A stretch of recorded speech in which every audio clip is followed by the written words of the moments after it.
Está no ar mais uma edição do Conexão Cidadã. Responda com sinceridade. Na sua opinião, limitar o acesso a armas de fogo ou desarmar a população é uma boa ideia para se combater a criminalidade e a violência no Brasil? No país, o Estatuto do Desarmamento foi criado por lei em 2003 para proibir a comercialização das armas de fogo. A ideia era diminuir os altos índices de homicídios e acidentes envolvendo esse tipo de arma. As discussões sobre esse tema voltaram ao cenário nacional diante dos decretos presidenciais que foram editados agora em 2021, prevendo a flexibilização do acesso às armas de fogo no país. Esse é o destaque do nosso programa de hoje e você vai ver também. No quadro Transformando Vidas, a história das famílias que viviam nas palafitas em São Luís e ganharam a chance de uma nova vida. A defensora pública Clara Welma bate um papo com a gente sobre o direito à moradia. Ela também dá uma aula sobre o tema destaque da edição de hoje, o Estatuto do Desarmamento. E no quadro Se Liga na Lei, responde a dúvidas sobre os seus direitos.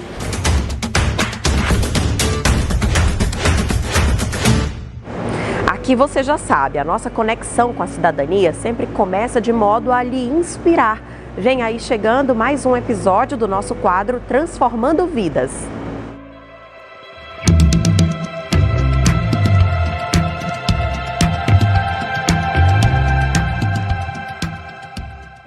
Você imagina como é viver em um casebre em cima do mangue, sem nenhum acesso a saneamento básico?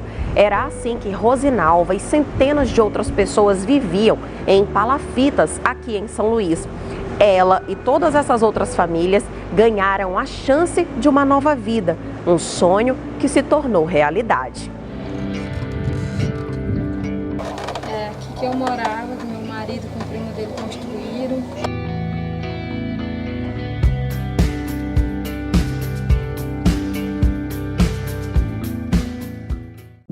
Foram 10 anos vivendo assim. O barraco nas palafitas da Vila Portelinha, em São Luís, já começou a ser derrubado. No início deste ano, as chuvas fortes tornaram as condições dessas moradias ainda mais desumanas para as famílias que viviam aqui até bem pouco tempo atrás. Uma delas, a de Rosinalva. Isso aqui foi o que restou da nossa casinha lá. Que todos que a gente comprava, a água bagunçava, isso aqui a gente conseguiu salvar. Ao lado da atuação determinante do governo estadual, a Defensoria Pública do Maranhão também contribuiu para a concretização dos direitos dessas famílias terem uma moradia digna, desde o auxílio na identificação e no cadastro dos moradores, até o acompanhamento das obras sempre que necessário.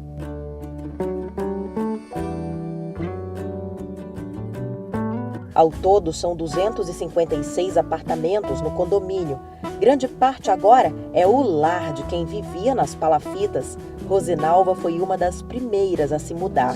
Eu sonhava ter uma casa melhor, mas nunca pensei que era assim como aqui. A dona de casa, que perdeu o emprego durante a pandemia do novo coronavírus, também acaba de ganhar uma geladeira novinha. A geladeira chegou numa ótima hora para mim, porque a minha não prestava mais, a porta tinha caído e agora tá bem melhor.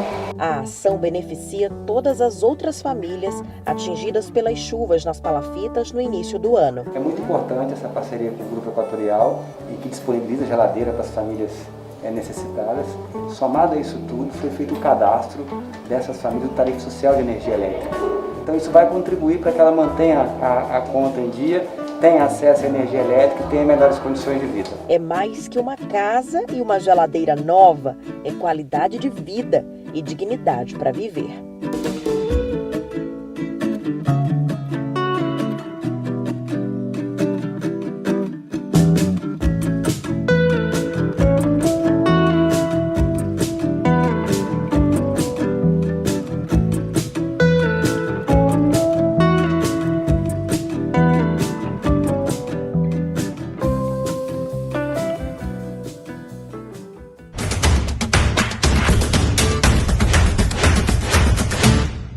Muito legal essa história, a gente sempre se emociona, né? Agora vamos conversar um pouquinho mais com a defensora pública Clara Welma, que já está aqui com a gente, nos dá o prazer dessa conversa sobre um direito que é fundamental, o direito à moradia. Então, seja bem-vinda, defensora, ao Conexão Cidadã. Muito obrigada. É um prazer estar aqui com vocês e poder conversar sobre esse tema, né? Esse vídeo nos provoca importantes reflexões, né? E até esclarecimentos, porque muitas vezes nos traz dúvidas, né? O direito à moradia, ele é um direito que foi considerado um direito fundamental, né? Em 1948, pela Declaração Universal dos Direitos Humanos. E aí, dessa forma, o direito à moradia é um direito humano, né? Como um direito humano, ele é um direito que todos os seres humanos, pelo simples fato de serem humanos, têm esse direito garantido, né? E isso é muito forte, né? Isso significa muita coisa, né? Muito embora isso seja tão verdadeiro, faltam moradias no Brasil? Exatamente, né? Que é justamente para a gente provocar essa reflexão, né? Ao mesmo tempo que eu alcanço esse passo de reconhecimento de direitos, né? A gente vê que ele ainda não é muitas vezes implementado, é um direito que muitas pessoas têm negado, né? Daí a importância, a gente vê assim, um grande avanço no reconhecimento de direitos, porque muitos direitos ainda são negados, mas depois que se reconhece um direito, ainda há uma luta para que esse direito seja real, né? Que ele seja efetivo para todas as pessoas. Então, qual é o caminho das pessoas que desejam ter a moradia própria? Os programas de habitação ajudam nesse cenário, nessa revolução? O direito à moradia, ele significa, assim, só para eu chegar na tua resposta, o direito à moradia, ele significa não apenas ter uma casa com 4 paredes, teto e chão, né? Porque muitas vezes a gente pensa que é isso, né? E quando a gente vê efetivação de estruturas habitacionais, a gente pensa até que é luxo, né? Diante da realidade ainda existente no nosso país. Mas o direito à moradia, segundo a Comissão de Desenvolvimento Econômico, Social e Cultural da ONU, ela representa também um direito a uma habitação salubre, a uma habitação segura, a uma habitação que tenha mínimas condições de existência, né? Que tenha energia elétrica, que tenha saneamento básico, que tenha rede de esgoto, né? Que tenha acesso às estruturas básicas, né? Como, por exemplo, posto de saúde, escola, transportes públicos, né? Então a gente vê que o direito à moradia, ele é uma coisa muito maior. E aí a Constituição, ela garante que esse direito ele seja uma competência comum, tanto da União, como dos Estados-membros e do Distrito Federal, como dos municípios, né? Então, cada um dentro das suas atribuições, né? A União traz as regras mais gerais e aí cada unidade da federação vai especificando um pouco mais para que esse direito possa ser uma luta de todo o Estado, né, para implementar. Então a gente pode pensar, por exemplo, em programas nacionais de habitação, né, em programas que garantam uma atenção especial às pessoas em situação de rua. A gente pode pensar programas que tenham que prestem assistência às pessoas que ainda vivem em habitações em situações de risco, né, em áreas de risco, né? Esses são exemplos de políticas públicas, então, que você já está dando aqui para gente e que podem garantir essa moradia. Isso. Agora, para falar um pouquinho mais sobre a atuação da Defensoria, ela se dá caso a caso, coletivamente? Quando a demanda chega à Defensoria, né, aí o defensor responsável, ele vai analisar se aquela demanda ela é um caso individual, né, ela enseja uma atuação pontual para aquela pessoa ou se ela se enquadra numa situação coletiva, né, e aí a Defensoria pode analisar a necessidade de entrar com ações ditas coletivas, né? Ação civil pública, ação popular, ver qual o instrumento que vai ser mais adequado àquela demanda que está surgindo na situação do caso concreto. Às vezes pode ser mesmo uma atuação extrajudicial, né? Assim, através de atuação com outros órgãos que são responsáveis por garantir essa política, né? E às vezes sem o ajuizamento de ação se consiga melhorias habitacionais para a população, né?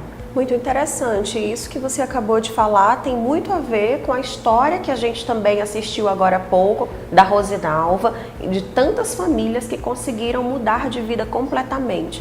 Imagina viver numa palafita e de repente poder viver num lar seguro, com conforto, qualidade de vida, não é, defensora?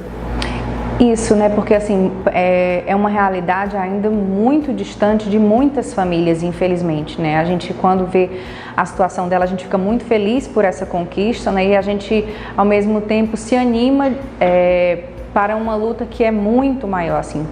É um direito que existe no Brasil, né? É um direito que o Brasil é signatário de tratados internacionais que garantem essa política, né? E aí esses tratados têm força de lei no Brasil, né, por serem tratados internacionais versando sobre direitos humanos. Também é um direito que está na Constituição Federal, né, o artigo 6º garante o direito à moradia, mas infelizmente é uma realidade que não existe para muitas pessoas, né, assim. Então há uma luta muito grande, ver situações como a dela é uma felicidade pela situação dela, né, e um ânimo para uma luta muito maior, né? Muito maior, e haja força de vontade para transformar essa realidade. Bom, muito obrigada. Esse foi só o nosso primeiro momento, mas a defensora Clara Welma vai continuar com a gente, porque já na sequência tem o olhar da Defensoria sobre o Estatuto do Desarmamento. É já.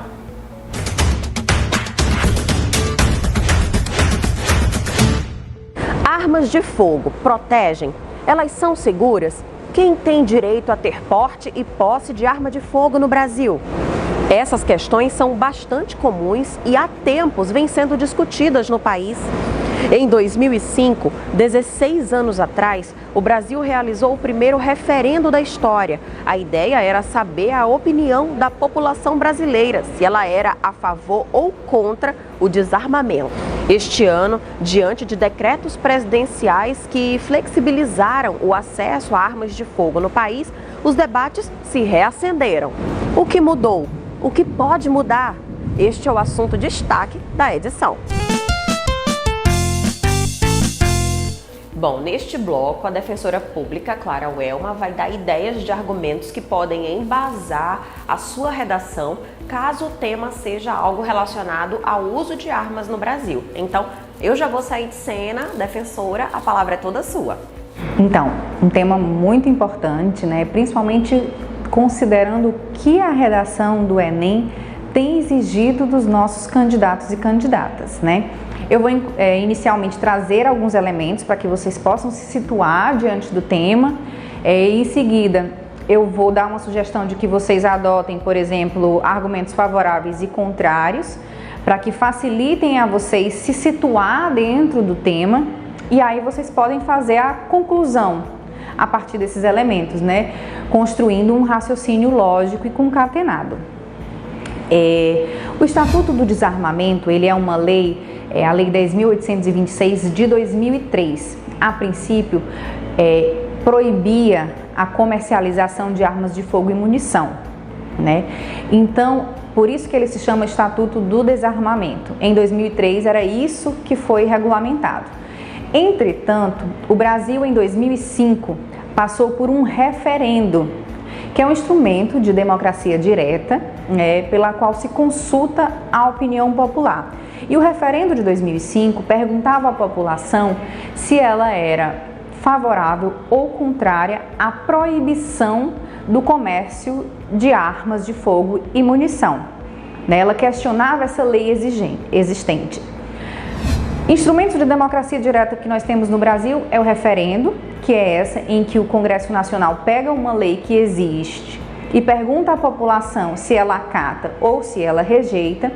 E o plebiscito, que é antes de ter um instrumento normativo, o Congresso chega lá e pergunta a opinião popular. Nesse caso aconteceu um referendo em 2005, a população entendeu que devia ser possível a comercialização e o Estado passou então a regulamentar. Então, apesar de nós falarmos em Estatuto do Desarmamento, após 2005 o que aconteceu foi uma permissão da comercialização de armas e munições. Entretanto, não pode ser uma permissão desregulada, né? É preciso que o Estado organize o que é necessário para que as pessoas possam adquirir, né, diante até da seriedade, né, de se possuir ou portar uma arma de fogo. E aí o que foi que ficou exigido em linhas gerais? Existem especificidades para alguns casos no Estatuto do Desarmamento, mas a princípio você precisa demonstrar por que você precisa de uma arma de fogo, você precisa demonstrar que você tem idoneidade, você apresenta uma certidão negativa de antecedentes criminais e que não está respondendo a nenhum inquérito policial e nenhum processo criminal. Você diz que você tem uma residência certa e um trabalho lícito. Você tem que mostrar também que você tem aptidão para o manuseio de arma de fogo, né, e capacidade psicológica de manusear uma arma de fogo. E aí você consegue uma autorização de compra, né? Há uma permissão, mas é uma permissão regulamentada. E aí vamos entender o que a gente se refere quando a gente fala de posse e porte de armas de fogo. A posse é você possuir, a gente pode associar dessa maneira, em casa, né? No seu domicílio, na sua residência ou no seu ambiente de trabalho, se você for titular ou responsável legal pelo local de trabalho. O portar a arma de fogo já é você sair na rua, fora desses ambientes em que caracteriza a posse. E são permitidos, sim, em linhas gerais, para algumas categorias. Por exemplo, né, o artigo 6º ele traz lá quem são essas pessoas.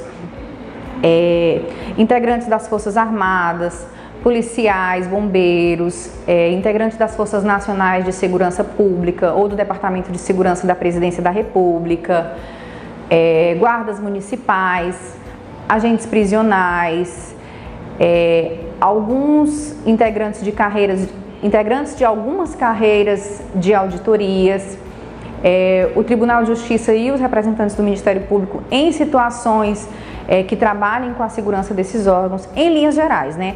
Há regulamentações outras a partir daí, mas só para a gente ter uma ideia do que é esse porte. E o que está sendo discutido? A flexibilização disso. Algumas discussões giram em torno de você não ter que demonstrar que precisa de uma arma de fogo e outras com a ampliação do rol de pessoas que podem portar a arma de fogo.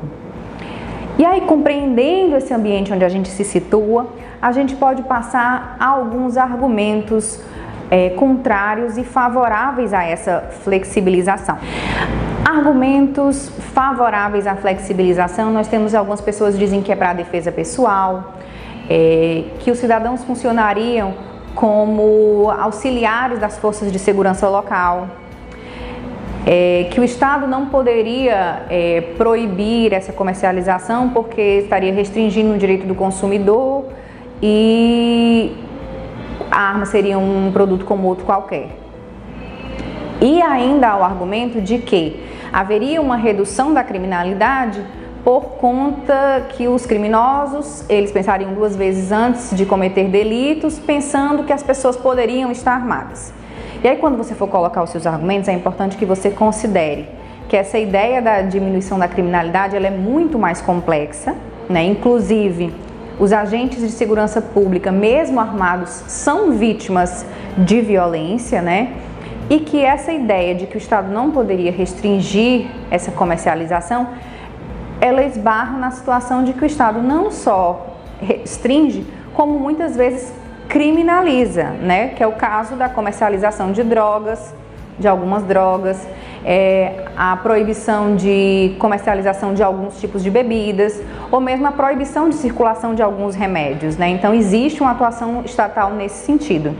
Um dos principais argumentos é de que não seria possível reduzir a violência, reduzir a criminalidade com o aumento das armas de fogo, porque as armas são instrumentos de violência, não são instrumentos de pacificação social, né? Daí porque não poderia ser uma estratégia válida para se tentar reduzir a violência.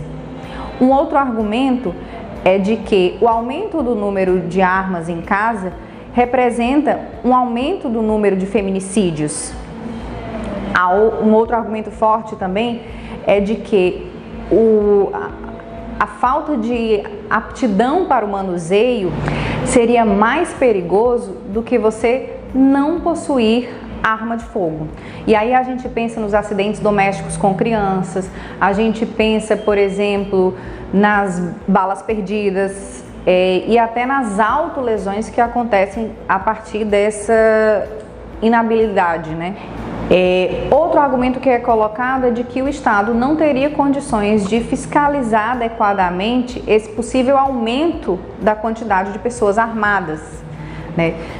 Então, tendo essa noção inicial, tendo esses argumentos contrários e favoráveis, tendo essas ideias que a gente traz, a gente pensa que você agora tem um pouco mais de condições, né? Claro que você vai estar estudando em casa, de fazer uma boa redação caso esse tema caia na sua prova.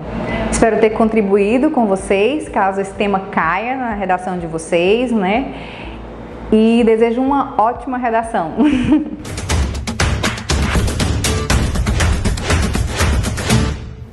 Nossa, uma abordagem incrível, adorei mais essa aula para ajudar a gente nas redações da vida, né? Mas agora a gente já vai se aproximando do finzinho do Conexão Cidadã com o nosso quadro Se Liga na Lei.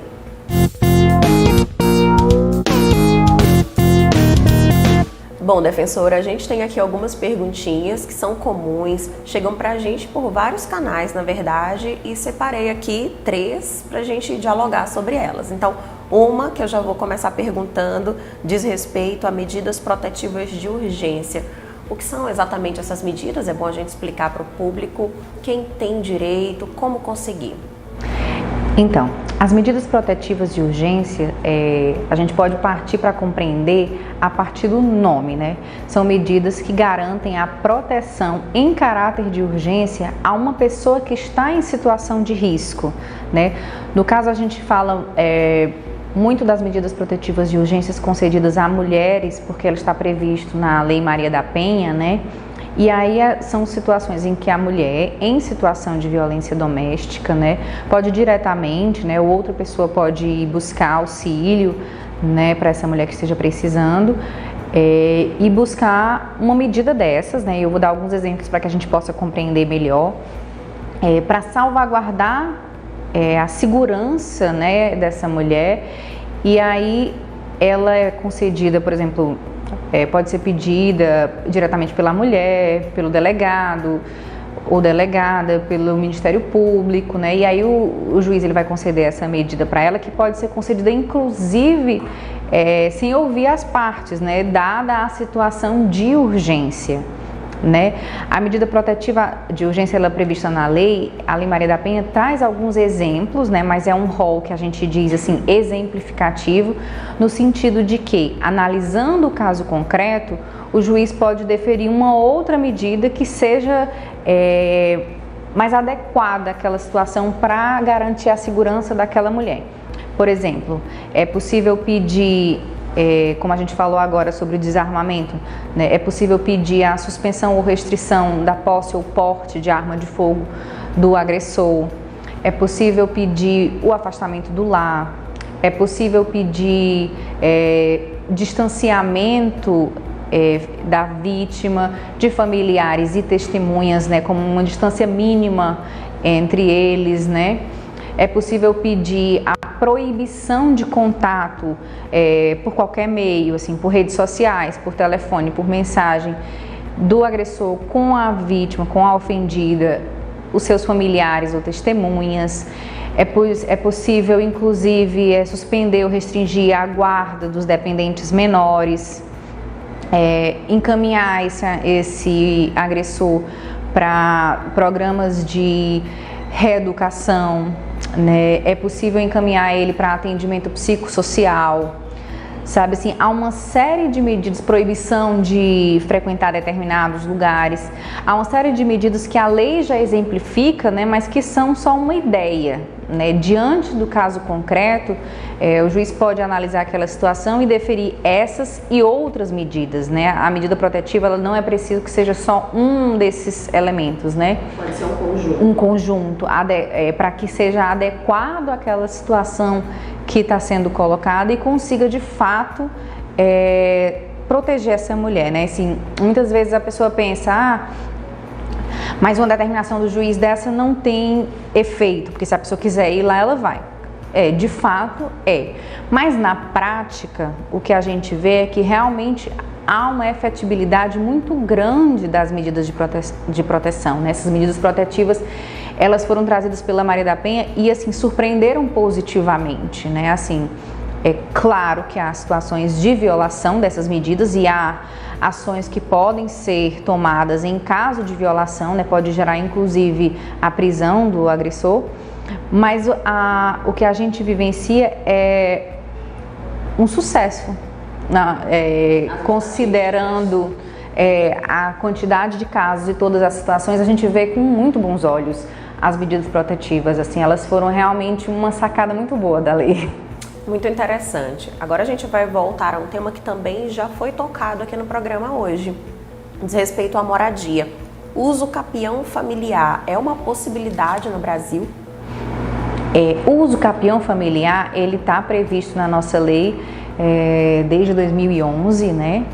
Ele vem para poder garantir o direito à moradia do ex-cônjuge ou ex-companheiro que foi abandonado, né? Aquela pessoa que fica na casa, né, com a família durante um período mínimo de 2 anos, né? E aí o Código Civil ele vai trazer alguns requisitos para que esse direito à moradia dessa pessoa que foi abandonada seja efetibilizado, né? Por exemplo, é preciso que a gente trate de uma posse de no mínimo 2 anos e que nesses 2 anos ela tenha sido exclusiva, sem oposição, sem ininterrupta, num imóvel urbano de até 250 metros quadrados, né? Esse imóvel urbano deve ser o único imóvel da pessoa que está pleiteando, né? Ela não pode ter nenhum outro imóvel, nem urbano e nem rural. E aí, diante dessas circunstâncias, para garantir o direito à moradia dessa pessoa que foi abandonada pelo outro, que saiu e deixou a família e deixou o imóvel sob os cuidados dessa pessoa, né? Existe a possibilidade de se pedir o uso capião familiar, onde essa pessoa vai passar a ter o domínio total da propriedade, né? E é preciso também que esse imóvel seja próprio, né? Que seja próprio do casal. Muito bem. Defensora, alimentos avoengos, o que vem a ser? Então, alimentos também é uma questão bem comum, bem frequente. Talvez uma das maiores demandas da Defensoria Pública seja a questão dos alimentos. E aí eu gosto sempre de explicar, né? Alimentos não dizem respeito apenas a alimentos. Não se trata apenas de garantia de comida, né? Alimentos são devidos principalmente a partir da responsabilidade, né, dos pais pelo sustento dos filhos, né? Mas esses alimentos, ele incluem moradia, saúde, educação, lazer, vestuário, né? Então, assim, quando a gente diz eu estou entrando com um pedido de alimentos, na verdade é um pedido bem maior, né? Que às vezes a gente é levado a pensar que se trata apenas do que comer. Mas ele parte do pressuposto de que há uma responsabilidade pelo sustento dos filhos dos pais, né? E que não é uma responsabilidade apenas pelo que comer, né? É uma responsabilidade maior. Conjunto de necessidades. Exatamente, né? E aí quando a gente pensa a ideia dos avoengos vem de avós, né? Para garantir esse direito, que ainda é um direito assim, que muitas vezes não é espontaneamente exercido o dever de prestar alimentos, né? não é reconhecido pelos pais o direito dos filhos aos alimentos, então muitas vezes a gente tem que entrar com esse tipo de demanda. E os alimentos avoengos, eles surgem num caráter assim subsidiário, que a gente diz, né? O principal é que os pais forneçam essas coisas para os filhos, né?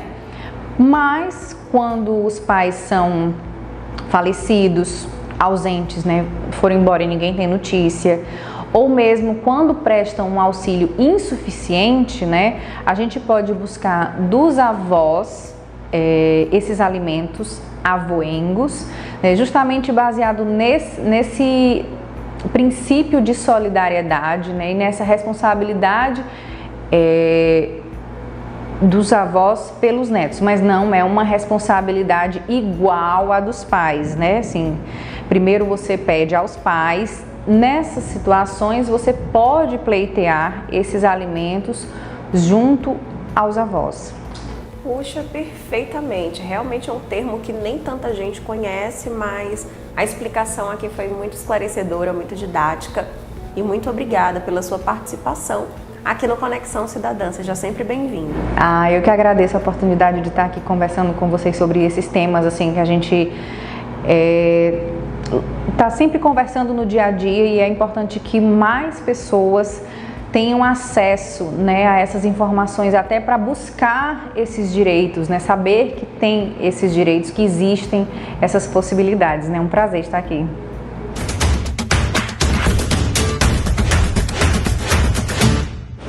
Você tem alguma dúvida, alguma sugestão?